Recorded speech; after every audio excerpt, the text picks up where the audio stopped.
Hey, my name is Eilis.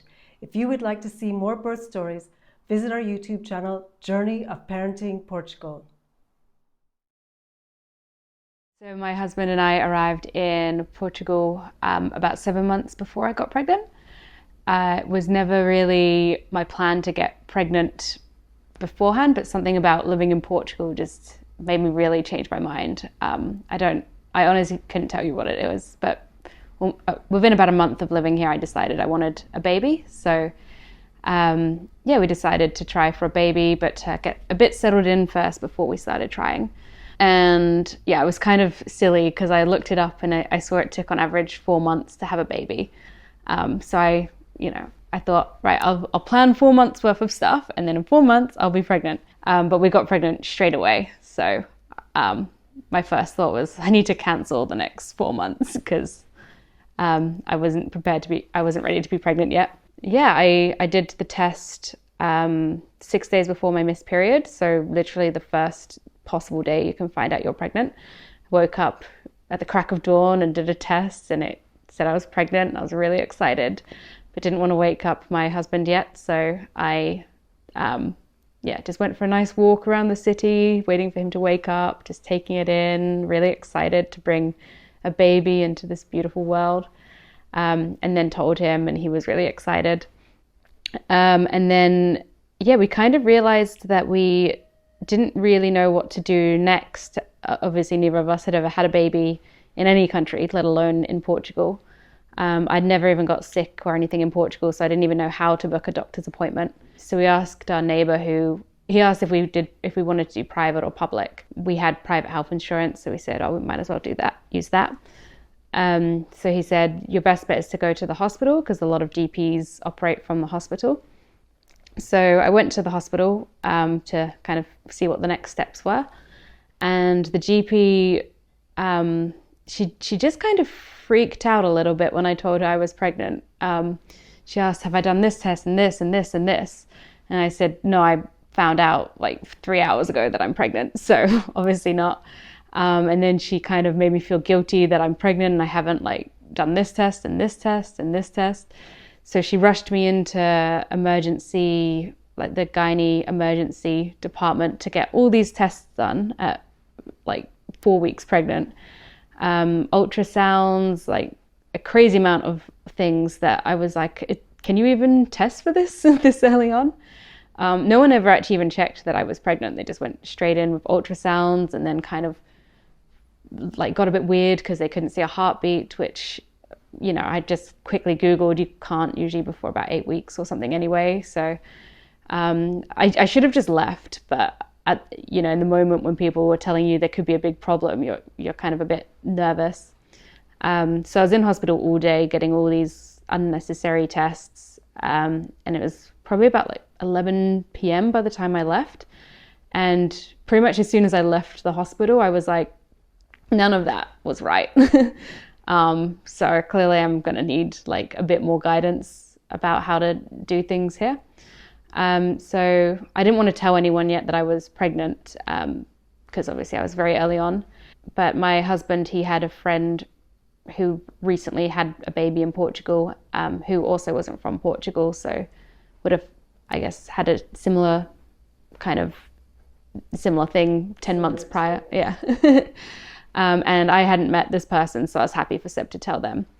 And they recommended, first things first is get a doula before you sort out anything. Just a doula is going to help you emotionally, but also help you navigate the system. And in situations like that, you could just call her and be like, is this normal? And they'll tell you kind of your rights and everything.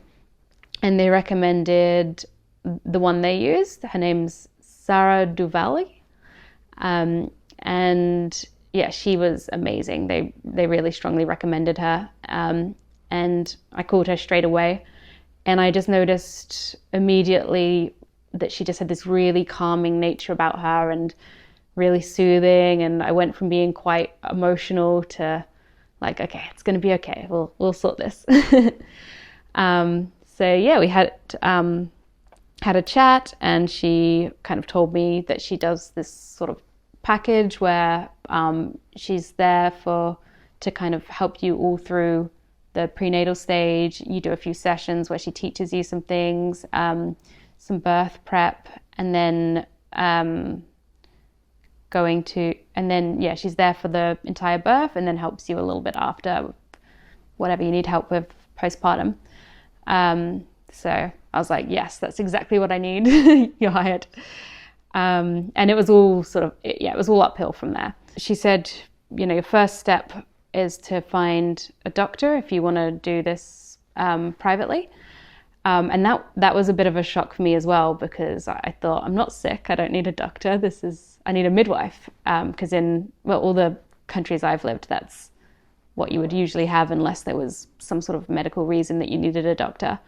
But she explained that that's not really how things work here.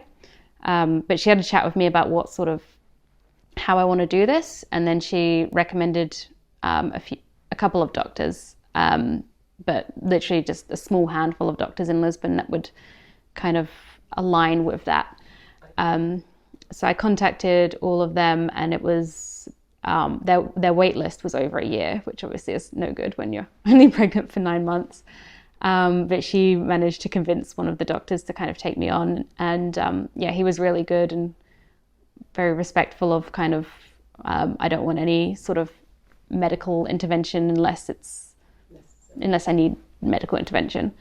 And he was really good as well, because he had also trained in the UK, so he was also good at being like, okay, so in Portugal we would usually do this test, but in the UK they wouldn't do this, so it's up to you if you want to do it.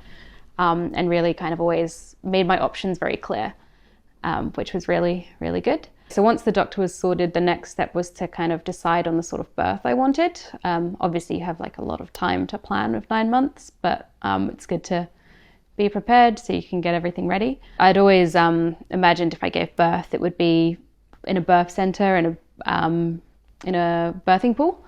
So I just said to my doula, where can I get that? And she said that unfortunately they don't do that in Portugal. There's not a single birthing center and not a single place that you can go with a birthing pool.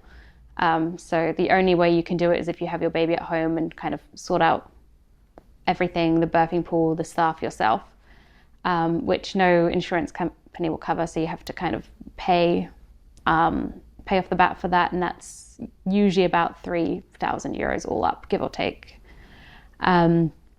And I guess I dismissed the idea of a home birth initially because it was my first baby, and I just thought it was probably better to be in a place with lots of staff and everything just in case. And also financially, it seemed silly if I'm also, if I'm paying for private insurance and paying taxes, which are paying for public insurance, to then pay for the only third option that I'm not already paying for. So I dismissed that for a while. So I said, okay, I'll do a private hospital, because they're really, well, the ones that I'd been to were actually really nice in terms of like you felt like you're in like a really nice luxury resort or something. So I was like, yeah, that wouldn't be a bad place, and I'll just forgo the pool. But then I was warned that it's quite difficult to have a natural birth in a private hospital here, for a few different reasons. But basically, you have to. You don't have to, but you would typically have a doctor arrange to deliver your baby. So obviously they want your birth scheduled, so they're not just on call 24/7. So they usually prefer C-section, because then you can, choose the exact time that the baby's born. But if you refuse that, then they'll try and induce you, so they've at least got an idea of when the baby's coming. And I wasn't open to either of those options. So I said, what if I don't have arrange for a specific doctor, if I just show up on the day? And she said that your chances are increased, but it's still very likely that you would end up getting a C-section, like more than half the women who give birth in private hospitals do. And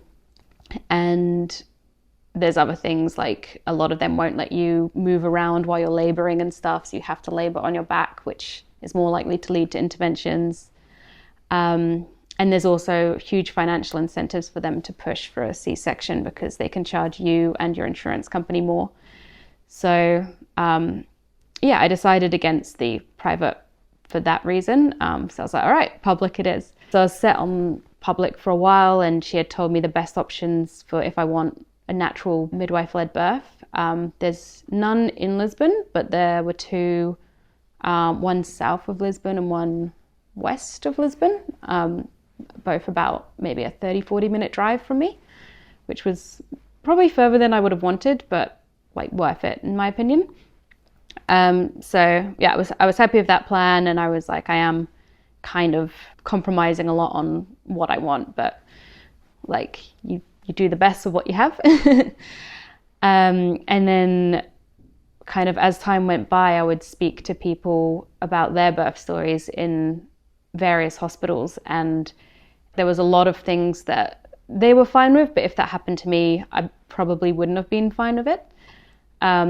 Even in the public, it seems like they really, really push interventions. And I know people who managed to kind of not receive these interventions, but they had to really fight for it. Their partners had to fight for it. In some cases, they had to get lawyers involved just to be kind of left alone.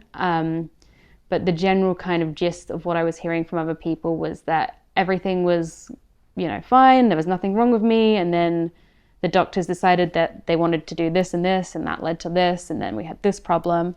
Whereas if I had just, given birth at home, it would have been fine. I think at about 22 weeks, I asked a friend who had given birth in the hospital I was planning on giving birth in.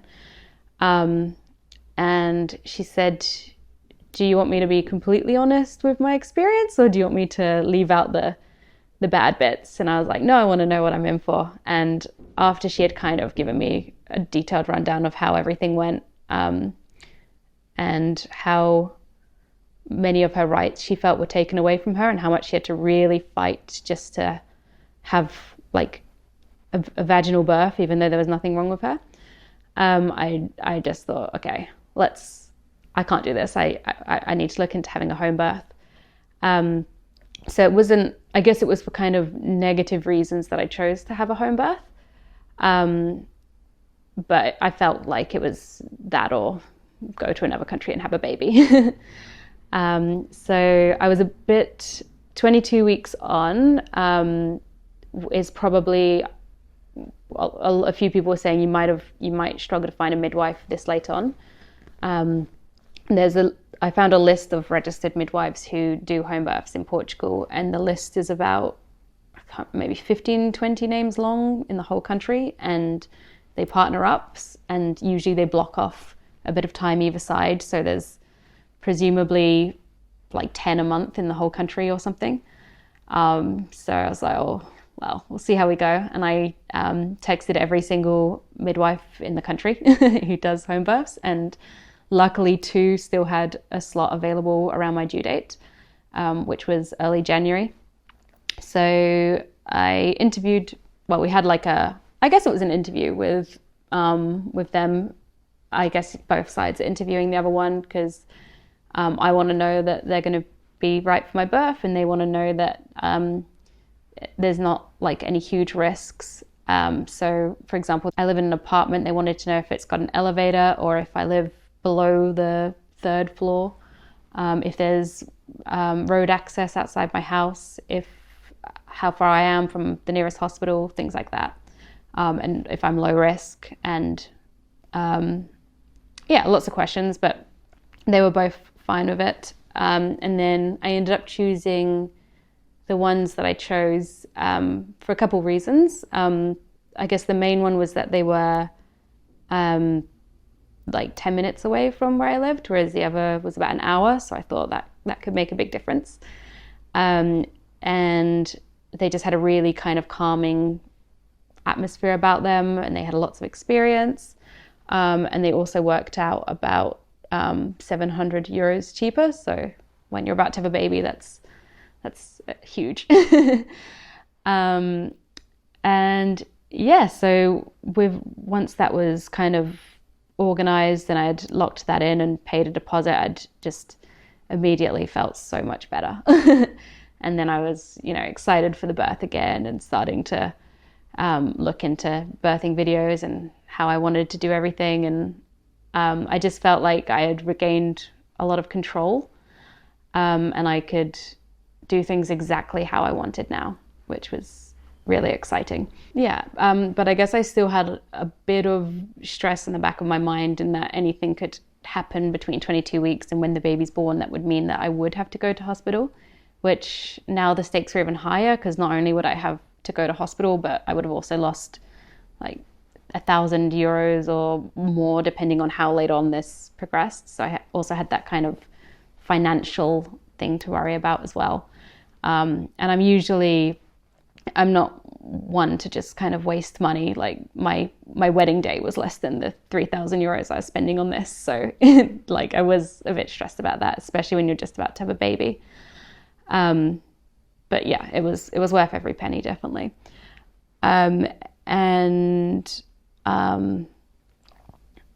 Yeah, something I noticed once I'd kind of made the decision to have a home birth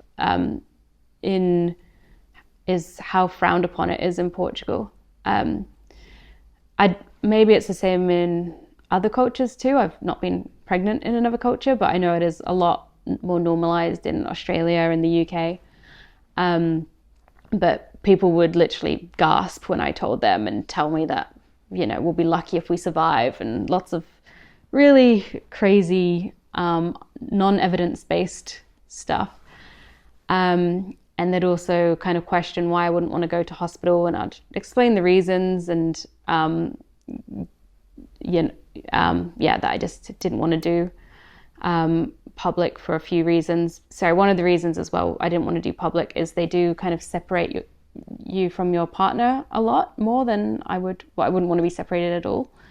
And it was really important that he was there the whole time. I haven't mastered the language yet, and I'm in a foreign country. I would very much like my husband to be there and not be separated and come back during visiting hours. So when I would tell Portuguese people that, they'd tell me to go private, and then I'd say, well, the C-section rate is 70% or something crazy here. And a lot, especially the older people, would say, oh, well, I gave birth in a private hospital and that didn't happen to me. And I was like, well, how long ago was that? 20, 30 years? Like, okay, well, that's the difference. It's clearly changed a lot since then. I ended up deciding not to even tell any Portuguese people that I was planning a home birth, and I just said that after. I'll just tell them there wasn't time to get to the hospital or something, because the last thing you want to hear when you're pregnant is that you're putting yourself and your baby at risk. And I couldn't be bothered to educate them every single time and have this argument with people every single time. So yeah, just lie and be like, oh yeah, I've got a C-section booked in at this hospital on this day. Oh yeah, good. But something I did notice about being pregnant in Portugal, I did a bit of traveling while I was pregnant, and something that really stood out in Portugal is, other than them offering opinions about home births, is people are so nice to pregnant people here. Like I felt like a queen or a princess the whole time, and it was amazing. Just as soon as people see you're pregnant, they'll let you jump in front of them in the line, or they'll stand up for you, and they just light up, and they're always really excited for you. And the same now that I have a baby, everyone's always really happy and excited to see him. Yeah, I loved it. I'd go to the UK and immediately notice the difference. Everyone's just like, oh, you're another pregnant person, whatever. So yeah, it was definitely a really good experience being pregnant in Portugal, and having kind of access to really good local food and stuff as well was really good. So going into the birth, I didn't want to leave anything to chance. So I had my birth plan for how I wanted everything to go in my home birth, but it was all pretty much just leave me alone unless there's a problem sort of thing. But I had sort of like a birth plan in case this happens, if I'm premature, take me here. If it's looking like I might need a C-section, take me here. Basically had a birth plan for every sort of scenario, laminated, ready to go, and a hospital bag ready to go as well, just in case. But just packed it, hoping that I wouldn't need it. So that was that. So then it was just a waiting game. So I was due early January, I think January the 4th was maybe my due date, maybe 5th, 6th. I can't remember. I had really bad pregnancy brain. So the plan was my family were coming here for Christmas because obviously I couldn't travel anywhere when I was that pregnant. So they came here and we went to this holiday house about 40 minutes north of Lisbon. And we were just having a nice, normal family Christmas, but one of us is heavily pregnant. Finished my Christmas dinner, we sat down to watch a movie, and my brother he just made me laugh so much. He's a stand-up comedian, so he's just really funny. And he said a few things that just made me laugh so much, and then I started to kind of feel something weird, and I thought it was just Braxton Hicks because I was used to getting them all the time. So I kind of ignored them. And then after a few hours of them not stopping, I was like, this could be it, but I've had a few false alarms, I'll ignore it. Took a couple of paracetamols and went to bed, and was kind of intermittently woken up throughout the night with, at the time it just felt like sort of painful, not even that painful, just period pains really. Not that period pains aren't painful, but just, yeah, I'm used to it, I guess. And then the next morning I said to my husband, I think I might be in early labor. I'm not sure, still light, but it hasn't stopped. And this was, the morning after Christmas, and he said, no, you're not gonna have a baby for another few weeks. The first baby's always late and you're not due for another week or two anyway. So I was like, okay, yeah, you're probably right. Had breakfast, normal. And then we went for a nice walk in the country, and I came back and had my mucus plug come out. So I was like, okay, this might be real. And if not, like, he's coming in the next 5 days, or that awkward time between Christmas and New Year's, this is when he's going to be born. So, my husband just sort of, I was still very calm, just like, yeah, it's happening, like not right now, but soon. Let's go for another walk. And he's like, are you sure you don't want to pack and get ready and everything? And I thought, no, it's fine. So we went for a walk, and then we came back, and I had a nap while he was frantically going around packing so we could come back to Lisbon. The plan obviously was to go up there for Christmas, and then we were supposed to get back here on the 29th and start preparing for the home birth and get everything set up. I'd bought all the fairy lights and non-toxic candles and everything. And then we had also had kind of a plan to do the final bit of parenting learning, like learning how to change diapers and this and that.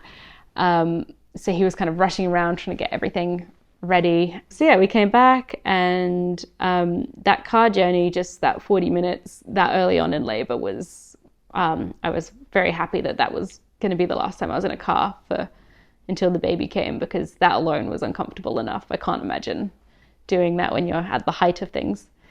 So we came back, and I just relaxed. He called the midwives to kind of let them know that, he's coming soonish. They normally would block out a week before and a week after your due date, where they don't take any more clients who are due in that time. But obviously I was about a week early, and they had like literally just finished doing another birth the day before. So they said, okay, well, we don't have the clean towels and things like that. So you make sure you've got plenty of clean towels, which we didn't because we'd just come back from a mini break. So Seb was frantically running around doing laundry. It's the middle of winter. We don't have a dryer. So he was drying to laundrettes and stuff, while I'm just like chilling, listening to some music. And then it started to really ramp up at night. We went to bed, and it was still only maybe every 20 to 40 minutes. So I'd be fast asleep, and then I'd wake up and do my breathing and go back to sleep. And then by the morning it had slowed down a bit. So this is the 27th now. The midwife was supposed to come on the 29th to set up the birth pool and everything, but we said you might want to come today, just in case. I remember she said, oh, but I just ordered a new birth pool, so you can have the new one if you wait till the 29th. And I was like, I don't think it's really up to me. Like, the baby's coming when he wants to come, and I don't think it's going to be 2 days from now. So she came over to set that up. My mum came over as well because I really wanted her for the birth, which was another reason of choosing a home birth. You can have who you want present. So yeah, the midwife came and was still talking about, but if you wait till 29th to set up this, and just the thought that this could be going on for a couple more days kind of made me freak out a little bit. So Seb called the doula to come over, Sarah, and she came and calmed me, and like all was good again. She's so calming. When the midwife was here setting up the pool, she did ask if I wanted to be checked to see how far along I was, but I didn't have anything specific in my birth plan about that. But I thought all that's going to happen is I'm going to freak out because I'm not that far along, or I'm going to freak out because I'm really far along. It's just better not to know. So she said, okay, well, call me when you're in active labor. So we had this app that kind of times your contractions, and then it kind of, it literally tells you, call your midwife now or go to hospital now. So we weren't doing it the whole time, but just every few hours we'd do it for half an hour, see where we were at. My mum she used to be a massage therapist, but she's also had 2 kids, so she kind of understands exactly where to kind of massage and how to make it feel a lot better. So she literally sat by my side for like hours and hours, just calmly, quietly, and then when I started going, she'd remind me to breathe and massage bits and stuff. It was amazing. And then the doula helped me and my the doula helped me and my husband get to sleep, because she said, it might ramp up again tonight, so you need to be well rested. And I don't even know what she did, but she got us to sleep really fast. And then left, said, text me when you need me, I'll come back. So I was pretty much just in my room. Actually, I can tell you, this is where I've got times from. Yeah, so she came at 3:30 in the afternoon and was there until 5:16. My husband's very accurate when he's writing times. And then I was just in my room with the lights kind of really dimmed, and my mum was just sitting on a chair and I'd be lying in bed. And then every time I had a contraction come along, she would kind of come massage me, and I'd change into a more comfortable position. So I was pretty much sleeping the whole time, other than when I needed to get on all fours or get into a more comfortable position. It's actually probably the most I've ever slept in my life when I was in labor. Just 2 days straight I was sleeping. And then at about 8 o'clock, that's when things got kind of really full on. I had to really concentrate on breathing, and when you're kind of gripping things, and I was squeezing some cones. And so my mum went to wake up my husband and say that things seem like they're coming on. They're still quite far apart, but they're definitely increasing in intensity. So we got in the shower, and we had really long shower for I don't know, maybe an hour or so. And I just wanted a cold shower for some reason. So my husband was just freezing. But obviously he can't complain because he's not the one giving birth. And then about, when was it? It was probably about 9 o'clock. Yeah, about 9 o'clock. That's when my app said, you're in active labor, go to the hospital, call your midwife. So my husband called the doula first, who was there pretty quickly. And then he called the midwife who, she said, okay, I'll start slowly making my way there in an hour or so. By the time the doula arrived, she could tell that things were like pretty far along. And I think she must have called the midwife to be like, oh no, you should probably come here now. I just remember thinking, I need to poo. Like what an annoying time to need to do a massive poo. So I went to the toilet and I just kept telling everyone like, I'm about to do a really big poo. I don't know what's happening. Like why my body is choosing right now. And it took me like a really long time to realize that this is actually probably not a poo, this is probably the baby, because I didn't realize you feel the pressure like in your anus, and then the doula explained that to me, and I was like, oh, that makes more sense. Yeah, I'm probably having the baby then.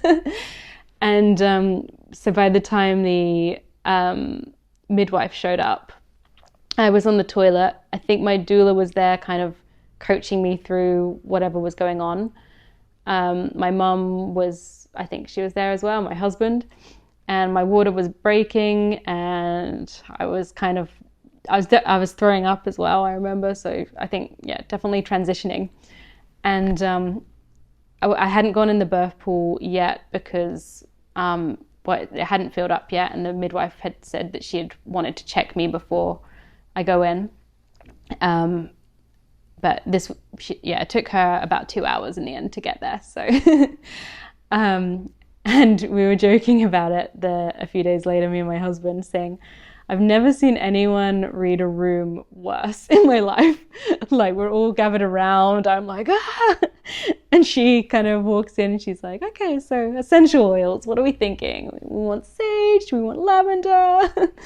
And apparently the look I gave her just made her realize, oh, okay, no, the baby's coming. Just stared at her like. So I just said, I'm getting in the pool. And she was like, no, I need to check you and everything first. I was like, nope, I'm getting in the pool. If you can check me on the way, great. So I started walking from my bathroom to where the birthing pool was, which was the most challenging journey of my life.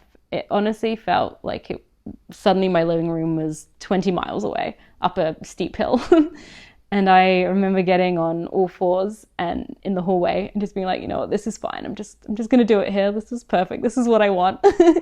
But my mum and Sarah, the doula, they were like, no, the pool, you're so close. You can do this. So they pretty much lifted me, carried me to the pool. And then I got there and, you know, the pool's yay high, maybe higher. Yeah, about this high. And I just looked at it. I was like, oh, I can't climb in there. That's insane. Like, I can't do it. So they pretty much helped me get in. And the second I got in, I was so grateful for that, because it was just immediate relief. Like, why anyone would give birth not in a pool, I do not understand, because I was just immediately like, wow, this is so comfortable.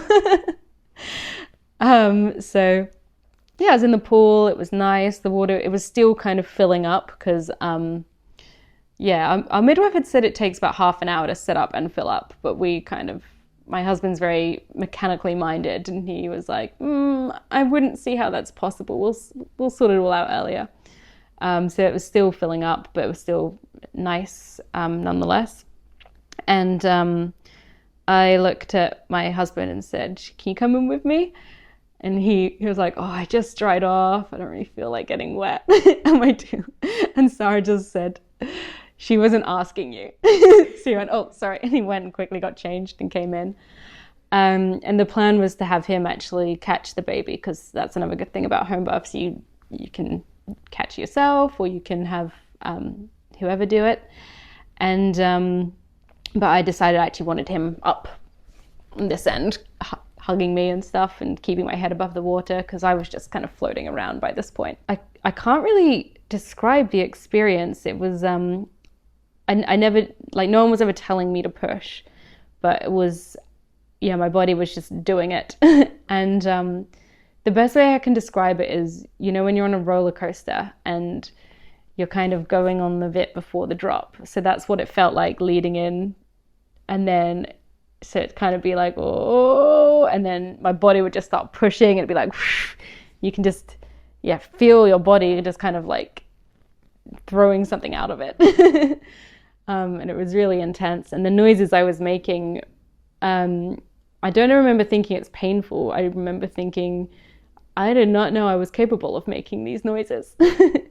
And at this point, it's the middle of the night, and we live in a building with, we're the only non-Portuguese people in here, and it's kind of like the older generation that live in this building. So someone put a sign on the door to be like, everything's okay, we're just having a baby. And yeah, so the head came out. The midwife was really good. She did what I asked and didn't kind of intervene. She just kind of let me know the head was out, and then the baby was turning, so getting ready for the shoulders to come out, and I can put my hand down and feel the head if I want. My mum was freaking out a bit because she didn't know that babies can breathe underwater before they're born. So she was like, how long can he breathe like that for? They don't breathe until they hit the air. Yeah, but she didn't know. And she was like, when I think about it, like, it makes sense. But at the time, I had never seen anything like that before. So I was freaking out. So I guess someone was explaining that to her. And just the midwife said, okay, you can put your hands down and bring him to your chest. And I did, and it was just the most incredible feeling I've ever felt in my life. I don't even think I looked at him. I just felt him and just bursted out crying. And just then he started crying, and we all started crying. And the only thing that anyone said was, like, they announced the time that he was born. And he was born at 12:10 on the 28th, which I was really happy about, because I thought I'd rather him born on the 28th than the 22nd, but I want him born like right after midnight, so I don't have to do this much longer. So he was born at the most perfect time. And yeah, we just lay there for, I don't know how long, 5 minutes, hugging my beautiful baby that I'd waited so long to see. And then the midwife recommended that for the placenta we leave the pool and birth it elsewhere. So actually I birthed the placenta exactly where I'm sitting now, but there were towels and stuff over it, of course. So yeah, I just lay down on the couch, holding my baby to my chest, cuddling him. The placenta, actually, I would say, was probably the most painful part for me, delivering that. And I think just by then I was just done pushing, I was like, oh, I don't want to, I've got my baby, I don't want to push anything else out. My doctor had told me going into this that the most hospitalizations from home births are usually to do with the placenta. So after you've delivered the baby, you go in to the hospital with the placenta. So, and I think knowing how much I definitely didn't want to go to hospital, the midwife was really trying to get that out. So she was kind of massaging it out, and she was telling me to push it, but I didn't know how to push. And she was like, just like you did with the baby. I said, I wasn't doing that. That was my body. My body just did it, but it's not doing that now. And then I think my husband was quickly Googling on his phone, and he said, it's just like pooing, just pretend you're pooing. So I was like, oh, okay. And then, yeah, we got that out and got stitched up. That was also not that pleasant. But yeah, I think I'm lucky in that the least painful bit was after the baby had gone. That the baby coming out was completely fine. And so, yeah, we just lay on the couch. The midwives were doing whatever they're doing. I don't know. wasn't paying attention. And yeah, it was just beautiful just having that time together. We must have been there for a couple hours, I think. And eventually I was like, I need to sleep now. So they helped me get to my bed. And that's another thing, just being able to sleep in my bed after having a baby, like not a hospital bed, just my own comfortable bed that I know and love. Had eaten by now. Oh, yeah. Okay. Yeah, so before that, when I was holding the baby on the couch, pretty much as soon as I got onto the couch, he just instinctively kind of, yeah. And that helps with the placenta being delivered as well. Yeah. Yeah, so he latched on really quick, and I was actually, from memory, so he was on my chest and he was kind of like searching around trying to find the boob. And then I think when the placenta wasn't immediately coming out, the doula just kind of gave him my boob, and he just went, and latched on. And I was like, how does he know how to do that already? He's like 20 minutes old. It's crazy. So yeah, breastfeeding was just really easy from the get-go. We've never had any issues with that at all, and he's now a very well-fed looking baby. Yeah, it was just such a good feeling. And also just, yeah, I mean, I'd never breastfed before, so I was like, are you sure there's milk coming out of that? I don't see any milk. How do we know? And they said, well, he wouldn't still be sucking if there was no milk coming out. Or colostrum, yeah. The best stuff, yeah. Yeah, he loved it. So after that we had we breastfed. We lay there until I was ready to go to bed, and then while I can't remember who was helping me to my bed, the midwife was weighing the baby and stuff like that, which she gave me the option of whether or not we wanted to weigh, which was quite nice. It didn't even occur to me that that's a choice, but I was like, yep, but do it quickly because I want him in my bed with me. And then we got to bed, and I'd realized, we never did that final bit of the learning, like how do we safely co-sleep? How do I do this? Do I just sleep? So we decided that I would sleep with the baby on my chest and my husband just kind of watched us. And then at about 5 a.m, the baby woke up needing a diaper change, and then we realized neither of us have ever changed a diaper before. We don't know how to change a diaper, and we were just kind of freaking out a little bit, like, oh my god, we just had a baby and we don't know anything about babies. Because you missed that the doula giving you the exactly. There's obviously a lot of courses in Portugal, but they're all the ones we could find were in Portuguese, and we just weren't there yet, language wise. You just had the baby a little bit earlier than just not prepared. And we were, and I guess that's a thing you need to consider if you do a home birth. Like in a hospital, there would be presumably people there showing you how to do all these things if you don't know how to do it. But in a home birth, you're kind of left to your own devices, and they're available if you need them. But it seems silly to call a health professional to be like, can you show me how to change a diaper? But luckily my mum was staying over, and she kind of came in and heard us panicking and said, do you need help with anything? Yes, please. So she helped her. She showed me how to change a diaper, showed us like everything.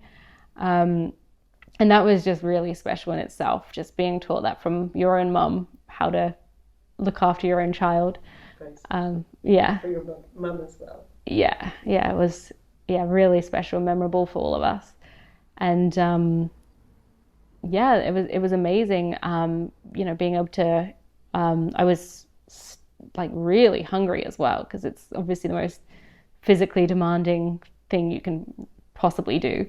So it's just nice being able to eat what I wanted, fresh food from my fridge, and that was really good as well. So my mum ended up staying until New Year's Eve, just kind of making sure that we, had everything under control, and also like cooking me food so I didn't have to leave my bed, and all this amazing stuff. It's an postnatal period to have that kind of support. Yeah. Really important. Yeah, I don't even think I left my room other than to go to the bathroom for like a week. I was just in bed with my baby.